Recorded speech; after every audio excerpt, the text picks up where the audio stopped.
Hi everyone. Our topic is shortcuts on Google. On Google New Tab page, you'll notice that your most visited websites automatically appear as shortcuts.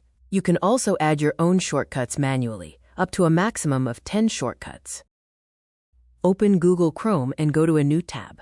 You'll see the default shortcuts or your most visited sites automatically listed. To add a new shortcut, click the +Add Shortcut button in the center of the page. A small box will appear. Type a name for your shortcut, then paste the URL of the website you want to access quickly.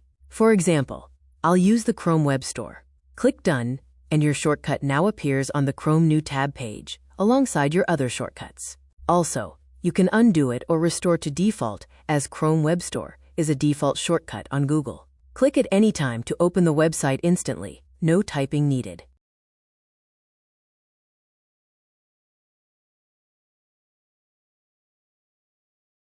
To remove a shortcut, simply hover over the shortcut icon on the Chrome New Tab page. You'll see 3 dots appear in the corner. Click the dots, and you'll see Edit Shortcut and Remove options. If you choose Edit Shortcut, you can change the name and the URL. For example, I just changed the name here.